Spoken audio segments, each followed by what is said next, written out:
Hi, everyone. I'm Kara Sundlin. Let's take a look at what was happening in Connecticut today in history. 1 year ago, we were digging out from Winter Storm Bailey. Channel 3 Eyewitness News reporter Matthew Campbell has the story. It just started coming down, but it's coming down heavy. The first flake started coming down in the capital city around 7 tonight, and it hasn't stopped since. In fact, as the night wears on, the snow is only expected to get heavier. It's okay. I like it. It's my type of weather. My birthday was just Sunday, so I'm glad to see right before Christmas.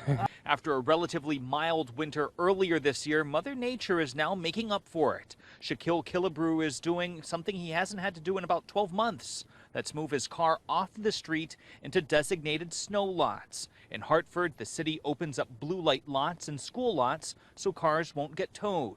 Hartford's parking ban for Winter Storm Bailey is 36 hours, ending Friday morning at 6 a.m.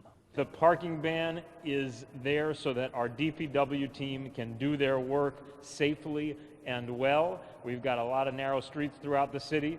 Killebrew lives a mile and a half from Betances School, so the football player is in for a walk. I get used to this.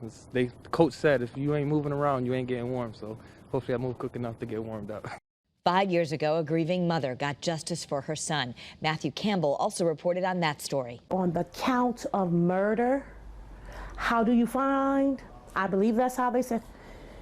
And the foreman said, guilty. And I said, Jesus! I just, and he didn't put me out the courtroom. He didn't put me out the courtroom, but I was Jacob, justice for my baby. Lisa Craggett says she just couldn't help herself after hearing that one word, guilty. It won't bring back her son Jacob, but it's helping heal the wounds. It's been really rough.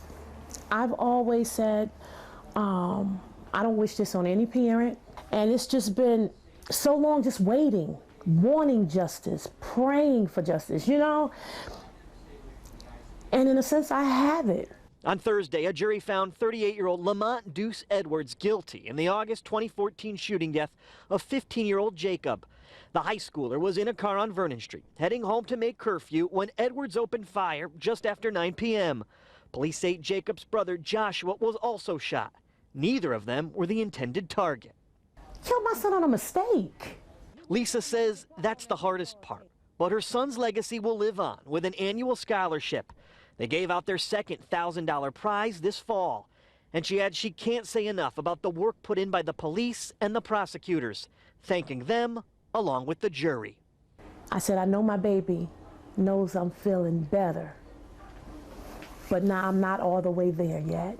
Sentencing is February 17th. As long as there's breath in my body, we will all be there. 10 years ago, AT&T cut 100 jobs, blaming a bad economy. Here was our story. I don't know how cruel and insensitive you can be. For 100 AT&T workers, the holidays are not looking so merry or bright. They're customer service specialists out of Old Saybrook and Waterbury, and they are losing their jobs. Today, their union and state labor leaders called on elected officials to take emergency action to fix the state's high unemployment levels. Without jobs, we're never going to dig our way out of this hole. The head of the Connecticut AFL-CIO says it all comes down to money. This is about greed.